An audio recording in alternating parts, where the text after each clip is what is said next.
Hello and welcome to this latest Wolves report.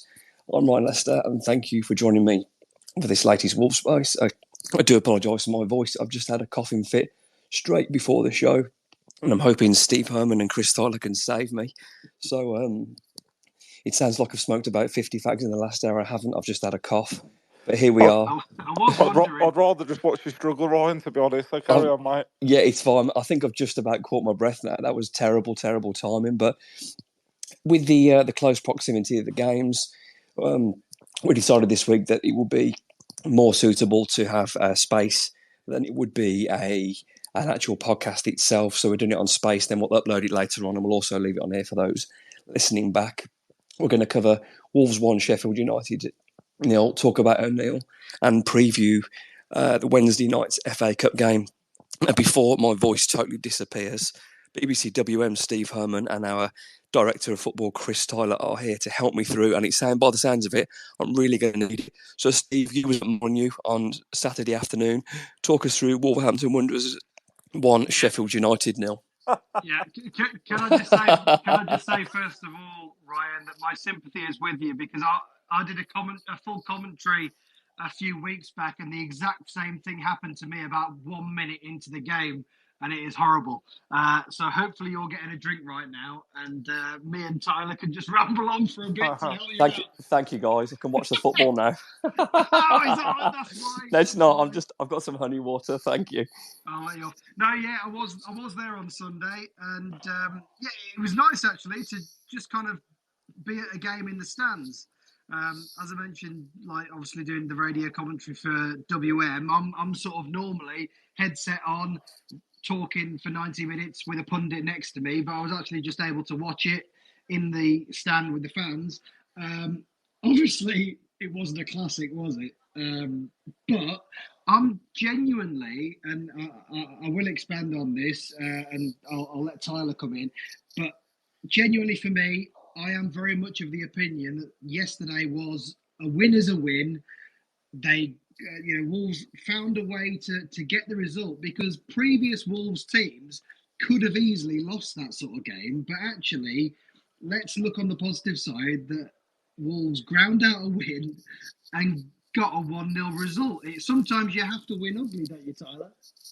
Yeah, it was everything I thought it would be and more, to be honest. It was just exactly the game that I think we all expected, wasn't it? And it took probably the only real moment of quality in the game to win it, didn't it, really? And I thought Sheffield United actually came out a bit more and had a go a bit more than I expected, really. I thought first half they attacked us quite well, and the second half, to be honest. I thought we probably maybe didn't expect that and almost were a bit shell-shocked and didn't really sort of punish them on the break as often as I thought we might do. It wasn't like it was 2 banks of 4 and they were just shutting up shop. I thought they had a decent go, to be fair. But I'm with you, Steve. It's great to get, the sexy wins at Chelsea and Tottenham, but you only get the same amount of points as you do for the wins like yesterday. So no issues from me. Solid defensively, I thought, and yeah, up to 8 depending on what happens tonight. So yeah,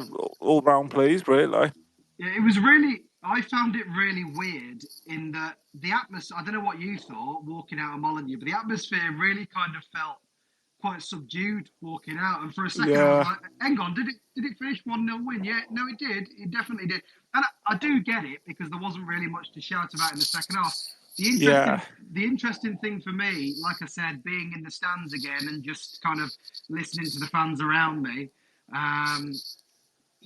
there was a lot of moaning and groaning. There was a lot of moaning and groaning about the passing sideways and backwards and not forward movement in the second half. But for me, maybe I've got a bit more patience, but I was watching it going, well... So what? We've got the ball, we're winning 1-0. It's up to them to come and get it. Yeah, absolutely. I mean, I'm going to jump in with that while my voice allows me for 30 seconds. there was a lot of moans and groans where I was sat as well. And everyone's entitled to opinion. I get that. But Wolves are developing a pattern and a style of play. And if I don't want them to play a 25% long ball down the channel that they might make. I'd rather them play 100% pass, retain it, and start again, because that's modern football. That's what all the teams now are playing out the back. Now, there is a place for that percentage ball. The likes of Brentford do play that, and they do it very well. And certain teams do that, but that's not Wolves anymore. If there's a through ball on, take that opportunity. I'm happy to do that.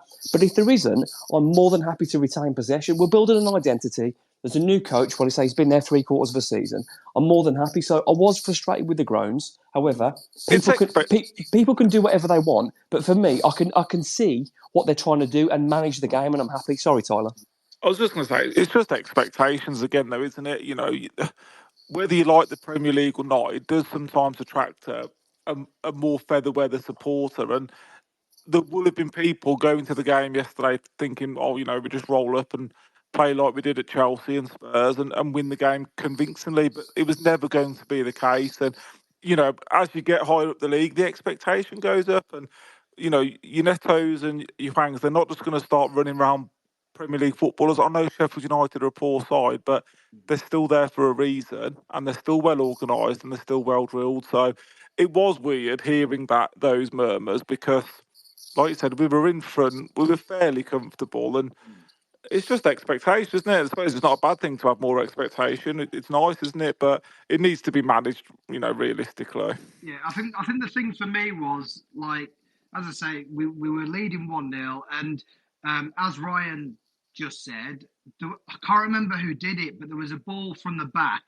where we were playing it around, and then the groans were really audible, and it kind of forced, I can't remember who it was, but it forced them to play the ball forward, a long ball, and we lost it.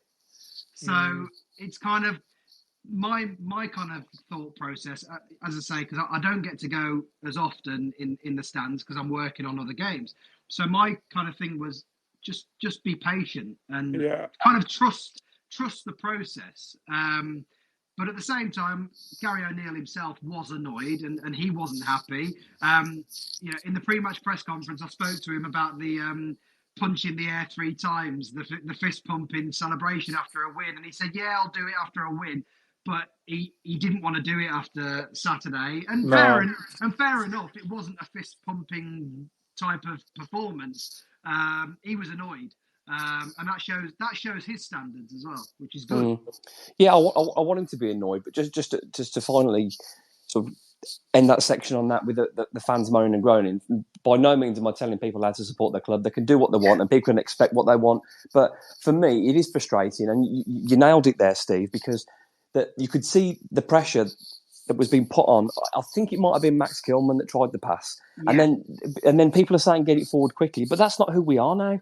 If it's a 3-on-2 and there's a percentage ball to be played, I'm all for that percentage ball. But if it isn't there and it's a 25% pass, then what's the point? You're just doing it to appease a fan base to try and find a miracle ball. So it was frustrating, and you get the romance of winning at Spurs, and you've banged 4 in at Chelsea. So you're kind of thinking, bottom of the league, you were shipping 5s for fun. It should be easy. Yeah. But it was a classic potential banana skin for Wolverhampton Wanderers. And the only thing that mattered on Saturday was getting the 3 points. Was it ugly? Yes, it was. Did Wolves win? They did. And that's all I care about, Tyler. Oh, yeah, I couldn't agree more. It was just never going to be a good game, was it? We all said it last week. And like I said, the only surprise was actually that they did come out a bit, and I think that's where probably O'Neill was disappointed, because we didn't really play with a pace or a tempo or try and strike, and when we did, it just didn't seem to work. But we've lost many a game like that in the past, or drawn many a game. Positive to be taken off, clean sheet and 3 points, and move on to the cup game now.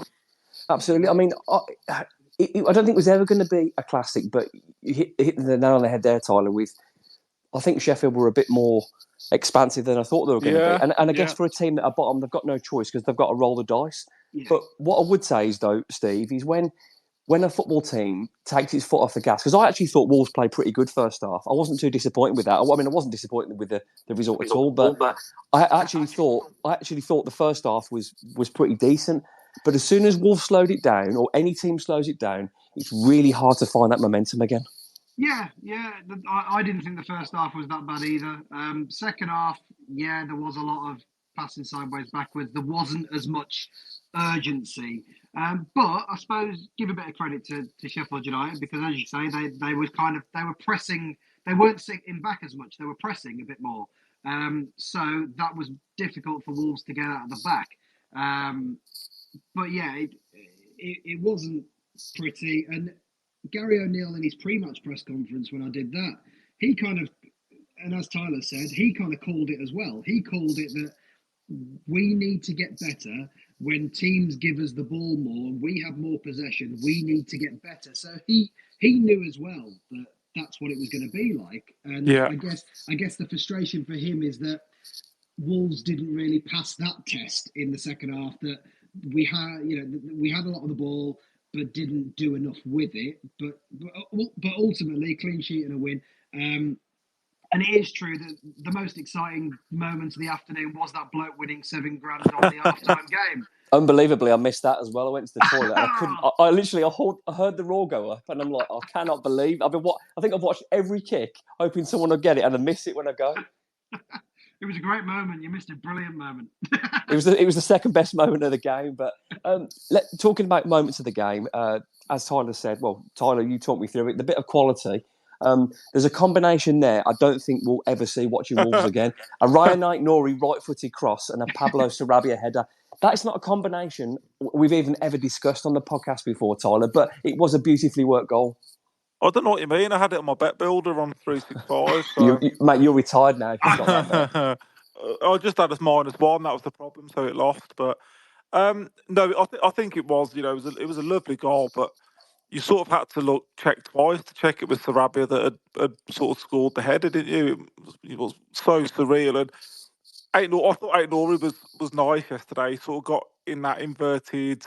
Yeah, he was left. He almost inside had that, left. He almost had that João Cancelo at Man City role, didn't he? When it was just appearing in midfield. It's almost a bit of a free roll for him, wasn't it? And a couple of times there was a lovely ball as well from him first half. I think where he scooped it.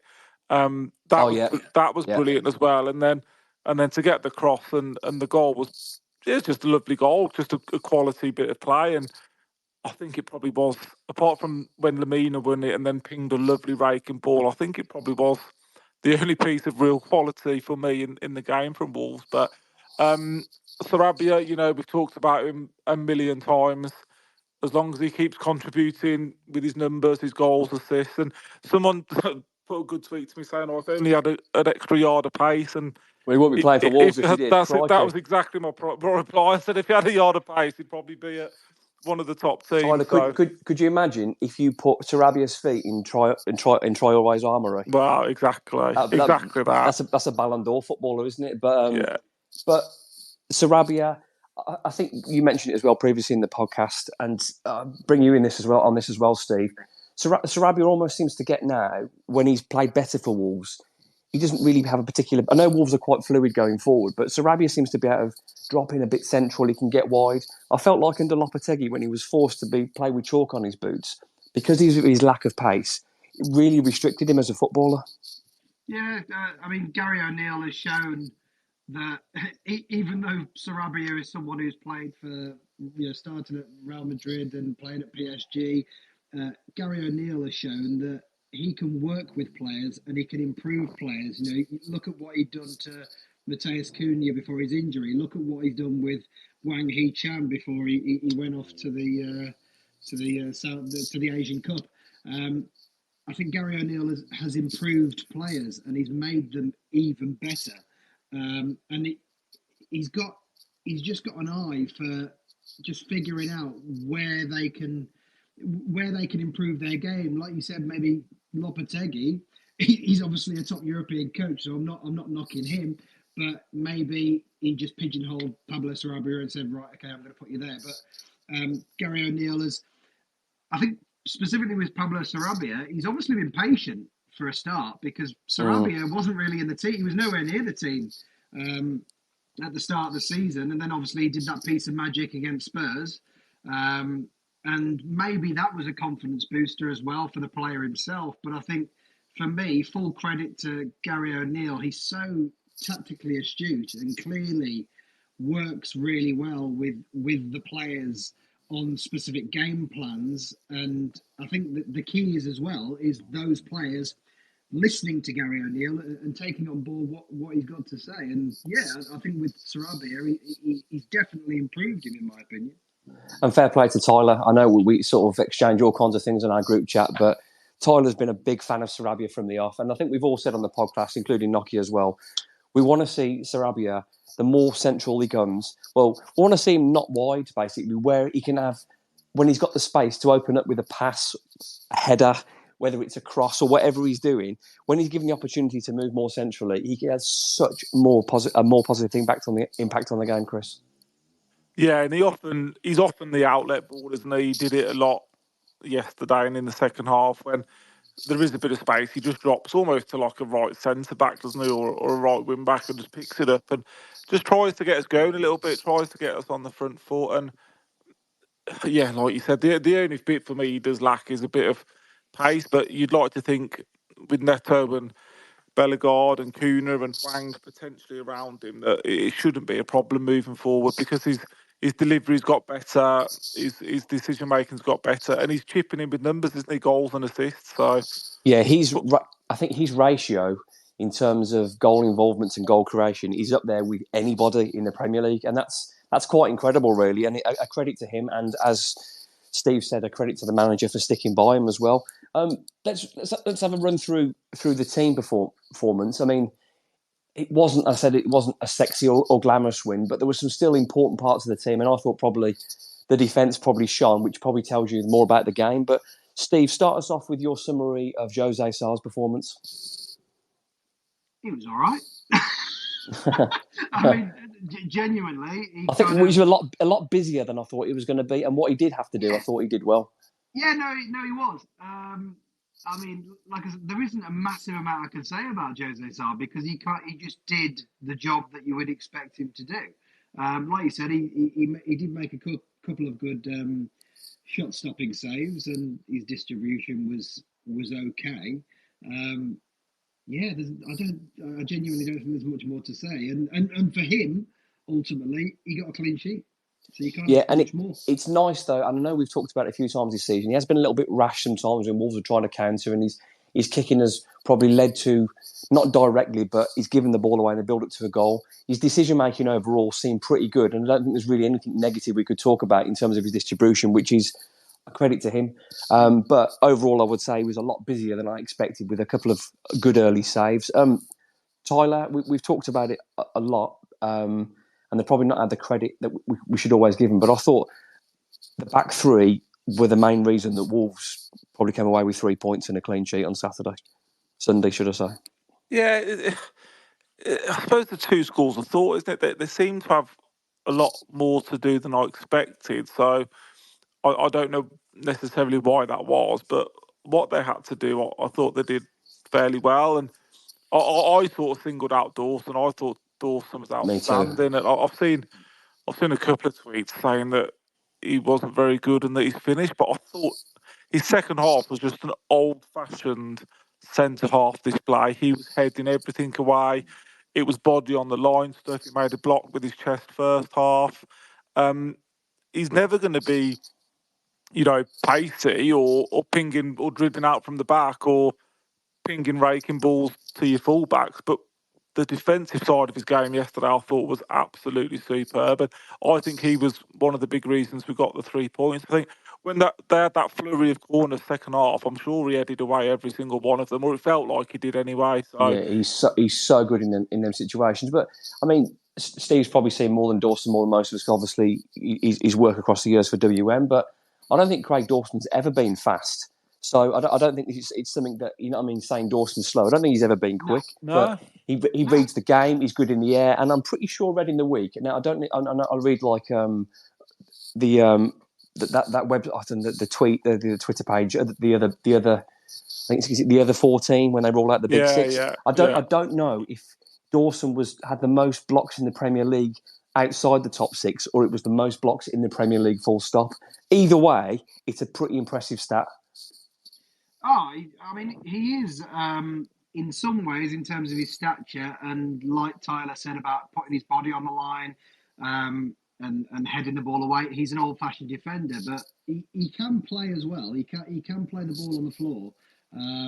He is a good defender from that perspective. But Tyler's right in terms of getting everything in the way, because remember the long throw-in as well. Yeah. Sheffield United had a long throw-in, and there were times when an Ollie McBurney was brought on late on to just as another big body to get in the way, but he was like climbing. Legally, he was climbing above everything and heading everything away. He was absolutely solid. I think Totti, it was interesting for me to, as I say, because I don't get to see us in the flesh as much as I'd like to anymore. So it was interesting to me to see how much he's grown as a player and how much more confident and calm and assured he looks. And then Kilman, I think, again, with him, with his distribution, some of his forward passes and forward ball play is excellent, and that's not also without talking about the way he can intercept the ball off a player, and he does it with ease. I think the thing that's impressed me most with Kilman lately, again, is his distribution and his forward passes. Yeah, there's. I mean, we've talked about it on here in the past, and I think Totti split opinion, but I think there's no doubt that he's grown as the season. He's grown as the season's gone on, and for me, when Totti's in the team, you get a better version of Ait-Nouri as well. Yeah, absolutely, you do. It just allows him to sort of get forward a bit more. I'm just looking, by the way, for the you mentioned about the stats in terms of the amount of blocks. In terms of this is just this season, but Craig Dawson is second, only behind James Tarkowski. So Tarkowski's got 40 blocks this season. Dawson's got 37. I will try and here we go. I can try and find out the all seasons if you like. Craig Dawson is sixth in the all-time blocks list, 311. Wow, that's some stat that is. But just moving back to the performances, Tyler. Sorry, actually, we've gone to you, Steve. We've done the centre backs there. Steve, tell me about Ryan Ait-Nouri and Nelson Semedo's performances. Nelson Semedo, I'm hoping. I mean, again, you guys are in the stands, week in, week out. Does Nelson Semedo get the credit that he deserves now? I still don't think so. I think Nelson's probably having his best season for Wolves, and I mean, what do you think, Tyler? Is he getting the credit he deserves? Because I don't think he is. I think he's starting to a bit more. I think defensively he's right up there now for me as a one-on-one defender. I don't think there's too many better in the league. Yeah. And I think, Steve, we've always talked about on the podcast even over the years, I suppose it's just the offensive side of his game, and there's no doubt he's getting better. Yeah. And I think the only real thing, I think we talked about it the other week, wasn't it, is if his numbers improve, and I know football's not all about numbers, obviously, but it seems to be these days, but if he did start adding the odd goal and maybe a few more assists, then he'd be right up there in conversations around the best right back in the league, I think.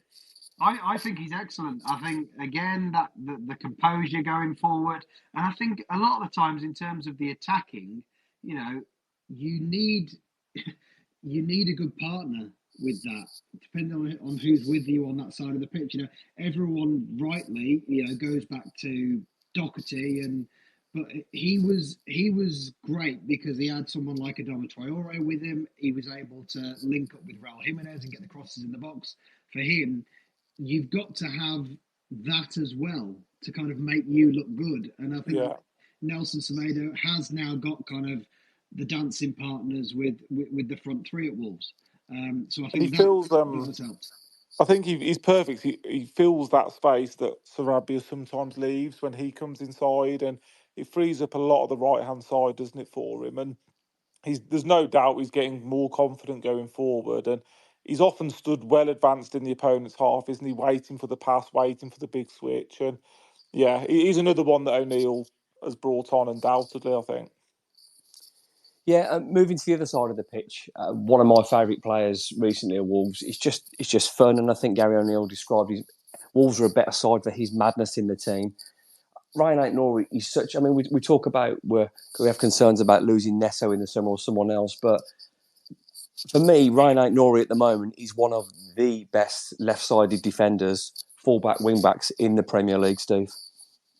Yeah, he's kind of over the last season or so, like fully developed his game. There was a conversation at one point where he can only sort of go forward and sort of attack. But I think, like you said, he's well rounded, and I think, and this is no offense to someone like to Hugo Bueno, but I think it might be because of the competition from Hugo Bueno last season, maybe. So I'll try and give him credit, but I think Ryan Aït-Nouri's game has progressed to a whole nother level, whereas Hugo Bueno is still kind of where he's at. Yeah, I mean, if you, I think competition is healthy in football, and as Daz mentioned earlier on one of the shows he came on, it's no longer in it. You have 11 good players and a couple of subs.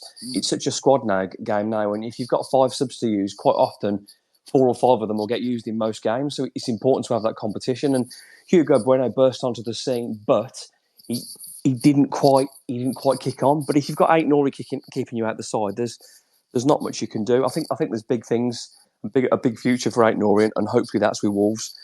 Tyler, moving on to the centre midfield of Mario Lemina and João Gomez. Bit like Steve with Sarabia. I mean, there's not too much you can say, is that they did everything. Wow, West Ham have just scored a worldie. Sorry, they did everything they were meant to do. They did it well. They were competent. They won the ball back. There was some nice play, but not enough. I don't think you can say it wasn't like a Spurs away where they've, dominated a 3 or they've won the ball back. I think it was just a hard working, industrious performance from both of them, really. Could we have had a bit more quality on the ball? Yes, I think we could have done, potentially. But I don't know, they're still your 2, aren't they? There were some people calling for Doyle to get on a bit earlier and try and slow us down and keep the ball and move it better. But this space was downloaded via spacesdown.com. Visit to download your spaces today. I think you just want those 2 in there, don't you? They are the best 2 at the moment, and they're always going to play centre midfielder for us, aren't they? Some games 2 players are better than others, and yesterday was one they just had to get through, really. Yeah, it's a different kind of challenge they were expecting, because Sheffield United, I don't think Wolves disrespected them, but I think they offered way more of a threat and a challenge than most of us were expecting, even though in the back of our minds it would have been a classic Wolverhampton Wanderers banana skin, wouldn't it? But those 2, if they're fit, they have to play together. That's the key pair. Doyle deserves his credit. He's had some big moments, and with the way football is and injuries are, I'm sure he'll have more moments in the season. But I'm with you, Tyler. If they're fit, those 2 play, and hopefully, I think Lemina's knocking up the bookings. So I think 10 bookings is a 2-game ban. I'm not sure at what point that ticks off, but I'm pretty sure that ends us in a 2-game ban. Maybe that's something else you could look for me, Steve. I'm not sure, but I'm pretty sure that ends up being a 2-game ban. I don't know if there's a cut-off point for that or not. I don't know. There is. Yes, I will look at. I know what it is for the Championship because I cover that more. It's definitely a 2-game ban, but I will look it up for the Premier League for you. Thank you, Steve. I'm absolutely disgusted that you don't know immediately, to be honest, mate. That's what we've got you on. That's what we're paying the big bucks to get you on tonight. Whilst we're still on the team, Tyler, talk me through your favourite love other than your wife. Tell me about Pablo Sarabia. Oh, just the match winner, wasn't he? And I think that's good, isn't it? Dawson, for me, a close second for man of the match. I don't think he was like breathtaking or brilliant. I don't think any of the team were really, but just consistently now seems to be making better decisions, seems to be finding little pockets of space, always an option for his teammates. And I think that's a big thing, isn't it? That he's always available, isn't he, for the ball? And, as a teammate, that's massive. And his left foot's always been quality. He had a good effort on goal. He scored the goal. He couldn't have done much more. Like I said, I don't think it was dazzling or a mind-blowing performance, but he was certainly one of the more consistent performers and one of the better performers yesterday. And he's earned his place in the side. Like Steve said, he couldn't really get a look in. And and now he's probably one of the first names on the team sheet, isn't he? So fair play to him at this stage of his career, like Steve said, with the teams he's played for. Kicking on again. To still have that desire, exactly. It just shows what a good pro he is, and I think he's more than paid back the £5 million now, hasn't he? So yeah, I mean, it's great. I mean, I think he's on decent wages, but it's still, regardless, that £5 million for someone of that talent is fantastic. And just going back to a point that you made earlier on, Chris, about him having that free role to come and collect off the centre backs, to come and collect off the centre midfield, to be able to just to drop in anywhere and play where he wants, because in reality, when you've got the ball, you want your most talented players on the ball because things are going to happen. And if he's given that freedom, Wolves are a better side for it with him in it. So hopefully we get to find out when Cunha's back what Gary's favourite front three is. At the moment, you'd probably have to say Cunha comes in for Hwang, doesn't he? But then Hwang does these quiet spells, then just starts scoring loads of goals. So hopefully we'll see more of that soon. And whilst we're on Hwang, Steve, a quieter performance. He had that sort of scare in the warm-up. I didn't really see that myself. I saw Dazzy's tweet, and then he had some treatment. It was an old Channy performance where there was lots of defending from the front and hard work, but unfortunately on this occasion there was very little impact on the game. Yeah, I mean, he wasn't really kind of fed into opportunities where he could kind of make an impact. But like you said, he did the bare minimum of what he always kind of does. He ran about, worked hard. But yeah, I have to admit, I didn't spot the sort of injury in the warm-up until I saw Daz's tweet. It just didn't really kind of happen for him, really. I mean, he obviously was supposed to come back for the Brentford game, wasn't he? But had a bit of a niggle in training the day before, so didn't play in that game. And then he's, featured against Tottenham, but that was only off the bench, wasn't it? Yeah, he doesn't quite look sharp. I know minutes get you sharp, but he doesn't quite look sharp yet, does he? Yeah, he looked a bit lethargic. So it might have been to do with the niggle. Yeah, it just didn't happen for him yesterday. But to answer your previous question, by the way, as Coventry have made it 4-0 against George Elokobi's Maidstone. Live updates here on the Wolves Report. There you go. I'm not allowed to use that, I'm afraid. 32 games is the cut-off point. So 6 more games to avoid a 2-match ban. That's a stretch for Mario to get through that then going to the booking. Yeah. Crikey, that's ambitious, I think that is. But we shall see.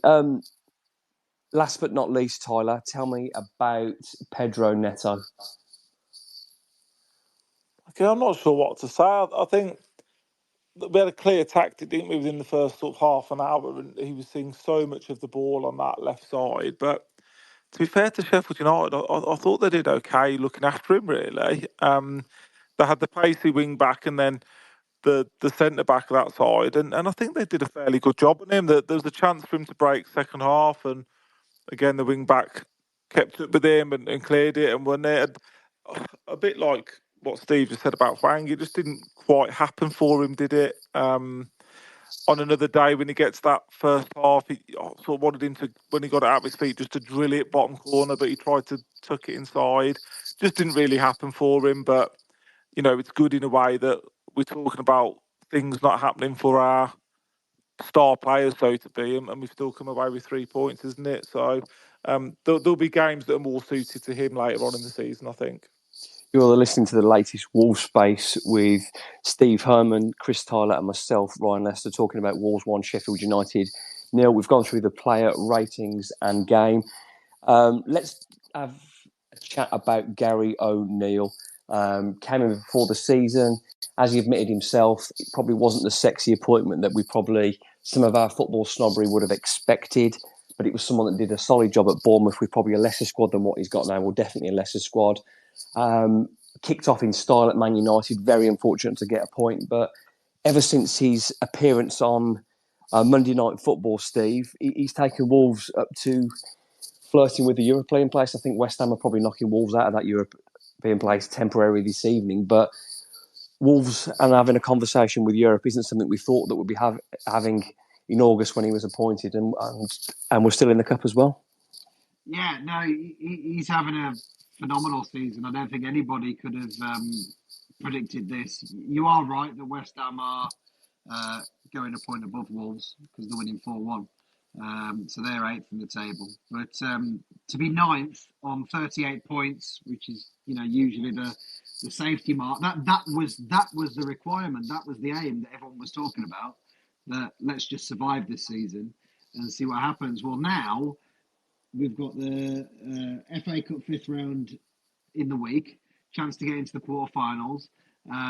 There's a real opportunity in that competition, in my opinion, now, because I don't think Brighton are going to put out a full strength team. So, and it's at Molineux, so there's a real opportunity. There's going to be a team like Coventry in the quarterfinals as well, who have just made it 5-0, by the way, against Maidstone. Yeah, he's doing a fantastic job. It was interesting. I saw on Twitter this morning there was he did a podcast. I don't know what podcast it was, but I think I've seen this. It's not about 5 years ago. Yeah, it's a while back, and he's talking about his aim and his ambition. And he said about I want to be the England manager, but he said I want to be the best English manager in the Premier League. Well, in terms of English managers, right now, he technically is because David Moyes is Scottish, so they're right. So they're right. But well, if you look at it, yeah, because Liverpool, Man City, Arsenal, Villa, Tottenham, Man U, Brighton, all managed by foreign managers. David Moyes Scottish, and then it's Wolves in ninth. So technically, he is the best performing English manager in the Premier League right now. Like what you've done there, Steve. Yeah, well, he is, but it's also quite interesting that, of course, the next English manager to him is Newcastle, where Wolves go on Saturday. So it's quite interesting timing on that. I think you said there about the Monday night football. I think that opened a lot of people's eyes to Gary O'Neill, including mine. It was such an interesting insight, and I've had the opportunity to do a few pre-match press conferences now and speak to him. He speaks really well. He's really engaged. He's very in depth, and you can tell he just loves coaching. I don't know if Mike Taylor said this on your podcast before, but Mike Taylor said it's kind of the age of the football geek in terms of, and I think Gary O'Neill is a bit of a subscriber to that. Yeah, I'm all for that. Absolutely love that. He loves the stats. I'm sure he loves coaching. He loves watching. He said quite in depth actually in the written section of the press conference before the game for Sheffield United. He said about I love watching Manchester City, and obviously a lot of people do because they do play excellent football and they're really interesting to watch. But he said it in the way that I like to watch Man City because I like to see what they do, how they play, how they interchange. You know, there's a reason why a lot of people copy teams like Man City. Well, make no mistake, Pep Guardiola has changed football multiple times in the last 20 years and the inverted fullbacks coming into midfield. Yeah. Man City and Pep and Barcelona and Bayern have evolved because of that guy. So who wouldn't want to watch Man City and learn? And there's a lot to be admired. Yeah, exactly. But I think what it says, the reason why I'm saying it is, it shows he's a student of the game. And Gary O'Neill is, because I like as well the fact that he's very grounded and he sort of says, I wasn't a great player. I mean, I think he's doing himself an injustice because he did play in the Premier League. Yeah, played a little bit higher than me and Chris did. Exactly. You know, he played a lot higher than all of us. So he wasn't a bad player. You know, he did have some success in the game. I think the difference is his ambition is a lot higher than what he played at. So that's the big difference. And I think, credit to Wolves for giving him a chance. And I think what we saw on Monday Night Football is clearly what Matt Hobbs saw in the interview process. Because do you remember when the quotes came out and Matt Hobbs said, I was so impressed with Gary O'Neill. Yeah. He set out this plan. And I think a lot of us were reading it going, really? Seriously? But now we are seeing it firsthand, the sort of master plan that Gary O'Neill clearly put together in his job interview and that chat. He is putting it into practice, and like I said earlier, he's making already quality players even better. Yeah, that is the sign of a top coach. His record for improving players this season, I would say there isn't anybody that hasn't improved. Tyler, while we're on that subject of Gary O'Neill and the progress he's making, do you have any concerns about holding on to Gary O'Neill, or do you think he'll be happy with the project where he is now?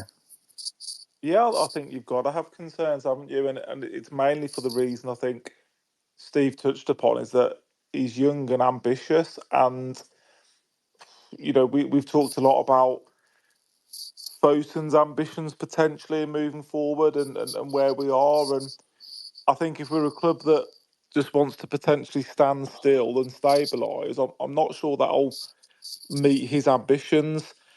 The alternative to that is that I think I'm sure he is realistic to know that when he got sacked from Bournemouth, the team that gave him that job were Wolves, and it's a step up and it's a big job. And I'd like to think there's a bit of loyalty there as well from him. So I think it depends on if he's given the option to kick on and build what he wants to do, because like Steve said, he's obviously got ambitions, he's got plans. He's not just going to want to stand around and have Wolves in the bottom half of the Premier League challenging for 10th and 11th. He's going to want more than that. So that would be a slight concern, and it's if we match those ambitions, with the sell to buy model that we've potentially got moving forward. So that's not to say, like we've talked about a million times, that we can't invest money and buy players and he brings them on. So that would have been my only concern, Ryan. I think there's going to be obvious links probably in the summer to jobs like West Ham if David Moyes is under pressure. But apart from them, I don't see too many other destinations for Gary O'Neill that would be an improvement or a step up for him. Well, as far as I'm aware, I don't know if Gary O'Neill is here permanently. I know he's got a young family who are Southern/London based. That's fair enough.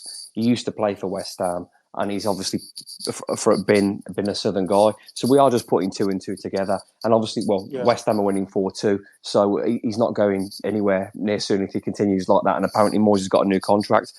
But we have to be concerned to match his ambitions, because we saw with Lopetegui, it worked out particularly well for him. And O'Neill doesn't strike me as someone that's just going to up tools. But it's in a way, it's nice to talk about how well we're doing when you have to have a conversation about how well the manager's doing and how well the players. If people are talking about your players, Pedro Neto, Ait-Nouri, João Gomez, if they're talking about your manager and your coaching staff, Gary O'Neill, it means you're having a good season. So it's where you want to be, yeah. And I think I said it. It sounds daft, but I thoroughly enjoy watching Wolverhampton Wanderers play football again. Yeah. And we'd lost a bit of that, and now there's a genuine enthusiasm. I mean, we're losing track about which of our strikers has got the most goal contributions this season. I mean, what a position to be in. You've got 3 or 4 players with scoring goals. It's just enjoyable again, and if nothing else, I think he's given a lot of Wolves fans that. Yeah, it's been a long time. I mean, the last 18 months under Nuno was tough, but there were circumstances. There was lockdown. There was losing Jimenez with the injury. There was selling Jota. So those things sort of went against Nuno, who, by the way, gave me the best few years of watching Wolves ever, and I'm eternally grateful. But this now, since those Nuno years in Europe, this is the most fun it's been to watch Wolves. And there's a plan, and it's fun. The players look like they're buying into it. There's tackling, there's trackling, there's exciting football, there's fast countering. And for whatever reason, we just look better against the better sides. And sometimes you just got to find a way to play, and it suits us now. So, Steve, any final thoughts on Gary O'Neill before we preview the FA Cup game on Wednesday? I think no, just echo sort of what Tyler said. I think the obvious link in terms of a potential place where he could go is West Ham, because of him being an ex-player there, and like you said, him being from there. And I did hear it mentioned by someone in media circles a few weeks ago. I'm not saying that as in like it's happening and he's being linked and that sort of thing. Someone just put 2 and 2 together. Yeah, absolutely. And we're doing the same now. And it would be silly just to ignore that the fact we've got a brilliant young manager and there's a club he used to play for in it's closer to home that may need a manager. It would be foolish not to talk about it. Yeah, but so as I say, it was mentioned, but not in terms of anything actually realistic. But like you said, the fact that we're talking about it like that, nobody would have said, when he was appointed, no one was going to say, I hope, I hope we don't lose him at the end of the season to a bigger club. Or, well, I'm not saying West Ham are a bigger club, but obviously they won the Conference League. Yeah, I would say West Ham are probably are bigger now, but right now this second they are. But I think it's been a fantastic season. He's a fantastic coach. I think the comparisons to Nuno in terms of the connection to the fans, it's the closest that's been. What I would say, without saying too much, is I think Gary O'Neill is definitely a more genuine, likable bloke, and that's not having a pop at Nuno, because he did, like you said, he created some amazing memories and did some amazing things. But I think Gary O'Neill is bringing that connection back to the fans. Yeah, absolutely, and he is genuinely a genuinely nice bloke. And for anyone sort of cursing what you're saying about Nuno, I experienced it to a small degree, not as much as you, but in the media area, Nuno was very difficult to deal with. Yes, he wasn't a fan of it. He wasn't a fan of it, but no one really cared, because the way he started with Wolves, no one's really interested. If the manager's absolutely smashing it, the team's getting promoted, FA Cup semi-final, European quarter-final, nobody cares. But he was a challenging character, should we say, Steve? When you would have witnessed that more than me, but he certainly was from my small experience there. It's a very good way of putting it. Yeah, I'm trying to be diplomatic. This is the latest Wolf Space with BBC WM Steve Herman, our director of football Chris Tyler, and myself, your host Ryan Lester. We've talked about Wolverhampton Wanderers 1, Sheffield 0. We've talked about Gary O'Neill, the job he's doing so far, and now it's time to preview Wednesday evening's game against Brighton and Hove Albion for a place in the FA Cup quarter final. Tyler, what are we going to do with that team? Oh, I don't know, mate. I'm torn, really. I'm torn between just rolling out your strongest team and trying to get to a cup final. But like you've said, I'm also torn between the fact we've got a squad of players that needs utilising. It'll be 3 games in 6 days if you count Newcastle on Saturday, and I think you've got to have one eye on that. I don't think one eye on it from a point of, I think we're challenging them to get into Europe, but just player welfare and fitness and just, utilising the squad to the best that you can. So there's going to be arguments for Doyle to play, for Bellegarde to play, maybe for either of the Buenos and Doherty to play. I think O'Neill's a fan of Doherty, isn't he? And I wouldn't be surprised. But like I said, the flip side to that argument is, hang on a minute, play your best team and get to the next round. So yeah, I haven't really made my mind up, to be honest, but I'm sort of probably in between the two, I think. It's a tough one, Tyler, because there's a couple of years ago back, and I think Wolves lost 2-0 at home to Southampton, and I think they would have had Bournemouth. If they weren't, they were going to face Bournemouth in the quarter-final. You've still not got over that, have you? Because you bring that up quite a lot. Because honestly, it did hurt. It did hurt because I didn't understand it, because we weren't really close to relegation, and 2 years before we're an FA Cup semi-final at Wembley, and I really struggled to understand why you would rest pretty much half your team and roll over for Southampton. And Nuno did a lot of good things, and he would have his had reasoning, but that was one of the nights I was really frustrated, because although Wembley was ridiculously painful, being 2-0 up at Wembley and that close to a cup final, I want another taste of that. I want another opportunity. And resting your... But then Doyle scored the rocket at Brentford to keep us in the hat. There's other reasons that, players deserve to play. Doherty was very good at Brentford in the first leg. You've just said yourself, it's a squad game now, isn't it? And you can't rely on just the 11. And going to Newcastle, less than 3 days later, for me, is another reason to maybe just see if there's any tweaks that you can make, maybe. Steve, you mentioned then that you're quite confident on Brighton making multiple changes themselves. Do you think their eyes are on? Obviously, they've got the Europa League themselves. They're again looking to gain another season in Europe. So, do you think of their priorities, this is probably the lowest on their list? Yeah, I think it is. Like you said, the Europa League knockouts are going to be starting very soon again. And they are in 7th. So I think the FA Cup is the lowest down on the pecking order for them. I think for Wolves, you've said about maybe bringing in Doherty and Doyle. I don't think that's a massive downgrade, though. You know what I mean? I don't see them as being that detrimental. Well, I think it's a change from Sunday, but it's not a massive downgrade. They offer different things to what the guys they'll be replacing. Doherty going forward, he's offer way more than Semedo because he gets in positions. There's no question about that. And Doyle's got the best passing range of the midfielders, so you will get an upgrade on there. You would just lose you would lose the tenacity of João Gomez or Mario Lemina in the ground they cover, and you would lose the defensive capabilities of Semedo. So you know what I mean? It's stick and twist, isn't it? So I get it. I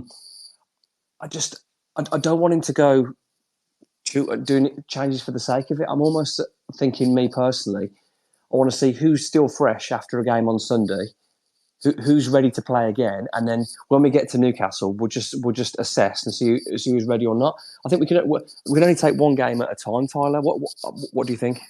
Yeah, I suppose the answer is if you break it down to, if I said to you, would you rather win on Wednesday or win on Saturday? What would you say? You're going to say Wednesday, aren't you? I think so. I want to win every single game, but if you could offer me a place in the quarterfinals, then I can't turn that down.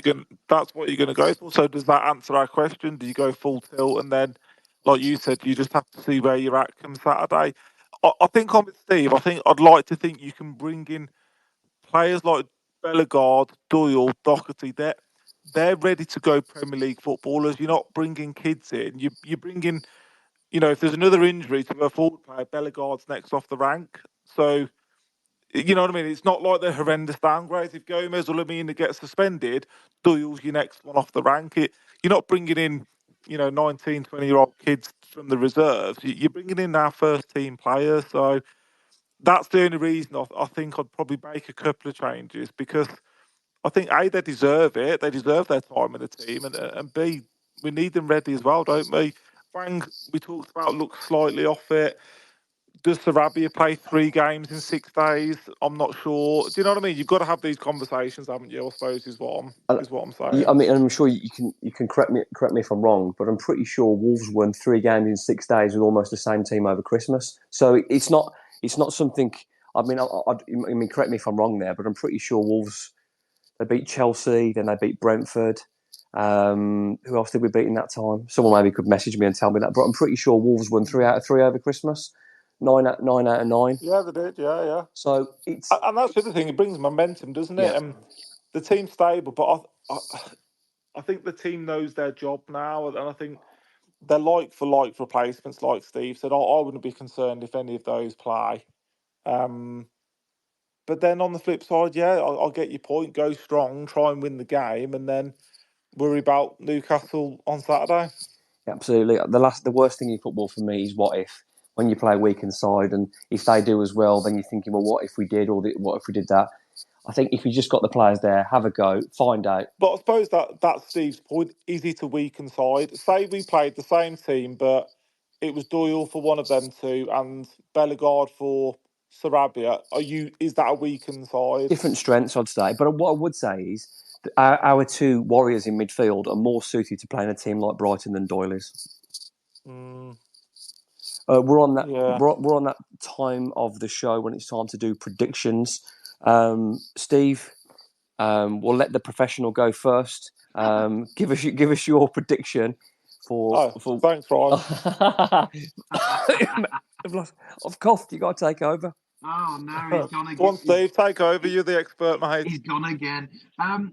What I would say just very quickly about the whole debate, for me, call me old-fashioned, but what would be more memorable at the end of the season, finishing 8th or being in an FA Cup final and hopefully winning it? That is the ultimate point for me, is what I would say. In terms of a prediction, because I think Brighton are going to go a little bit weaker, I think it's a big opportunity for Wolves and they can win 2-0. Tyler?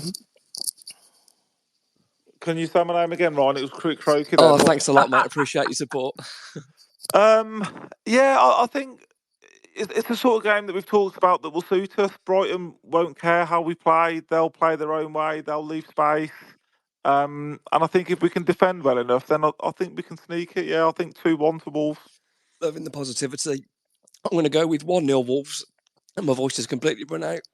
So, hope you enjoyed this latest Wolf space. Honestly, I've absolutely gone. I think I'll find it now. Do you want me to do the sign off? Yeah, sign it off now, Steve. Sign it off. Thank you very much, everyone, for joining us on X for this Wolves Spaces. My name is not Ryan Lester. I've been Steve Herman, your guest, along with Chris Tyler. Don't forget to listen and subscribe to the Wolves Report on Spotify and all sorts of platforms. Couldn't have done it better myself. What a guy, Steve. What a guy. Up the Wolves. This space was downloaded via spacesdown.com. Visit to download your spaces today.